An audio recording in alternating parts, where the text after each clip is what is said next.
Sebab tu kalau kita lihat wahyu pertama yang turun dalam Islam adalah Iqra. Dan ramai yang hanya berhenti pada ketika itu dia menyebut ilmu adalah benda yang paling tinggi dalam agama kita ni. Sedangkan kalau kita baca ayat tu, ayat surah Al-Alaq tu berakhir dengan wasjud waqtarib. Adab yang benar dalam belajar ilmu yang akan memberikan kita faham ilmu. Kalau kita hanya belajar ilmu tanpa ada kefahaman tentang konsep adab dan apa hasil daripada ilmu, kita lihat hari ini, kita hidup di zaman barangkali tak pernah disaksikan dalam sejarah manusia, ilmu dan maklumat begitu mudah didapatkan. Tersebar di mana-mana. Pantang tekan 2-3 butang, macam-macam ilmu, macam-macam hadis, ayat Quran datang. Tapi kita hidup di dalam satu era kita panggil krisis adab. Almarhum Profesor Naqib Al-Atas antara lain selalu menyebutkan kita sedang berdepan dengan keruntuhan adab. Ini begitu dalam bagaimana kita memahami hubungan hamba dengan Tuhan.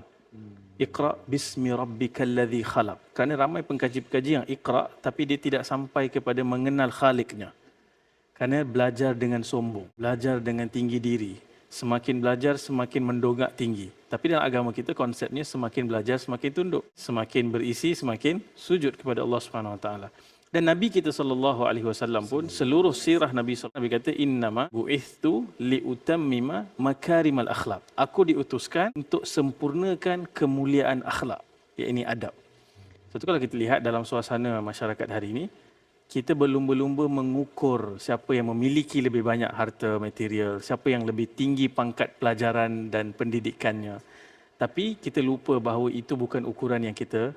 Tadi pun Da'i Izzah sebut, orang dulu selalu pesan pada anak-anak, aku tak kira sangat betapa tingginya ilmu dan exam kau markah berapa, tapi aku nak lihat adab. Dan dalam kehidupan kita seharian, kita pun tahu dalam hidup berkeluarga, dalam hidup bermasyarakat, yang memikat hati itu adalah adab dan akhlak. Dulu pun ketika Islam sampai ke masyarakat Nusantara ni, pedagang-pedagang dari China, dari India, dari negara-negara Arab datang, mereka tak paksakan ke atas umat Melayu atau warga Nusantara waktu itu dengan pedang, tidak dengan berdebat, tapi yang membuat hati masyarakat terpaut dan memilih Islam sebagai agama itu kerana melihat adab, akhlak, berniaga jujur, bila bercakap tidak tengking-tengking, tidak maki hamun, bila ada orang susah dibantu. Itulah terjemahan daripada agama ni. Jadi ya, selama-lamanya kita mesti jadikan prioriti dalam hidup kita, dalam kita mendidik anak-anak dan kita melihat masyarakat kita, sentiasa ukur sejauh mana ilmu yang kita belajar ni membentuk akhlak kita. Contoh ada buku-buku yang menarik saya cadangkan, antara lain ditulis oleh Profesor Dr. Hamkah, Lembaga Budi, Lembaga Hidup. Kemudian ada buku yang tajuknya Akhlaqul Karimah, akhlak yang baik. Dan antara yang terbaru ditulis ni, Yang Hilang Daripada Kita, Akhlak. Satu buku yang ditulis di Indonesia, Soho. Dan kalau kita baca semua komponen dalam agama kita ni, hujungnya adalah membentuk akhlak yang baik, adab yang tinggi.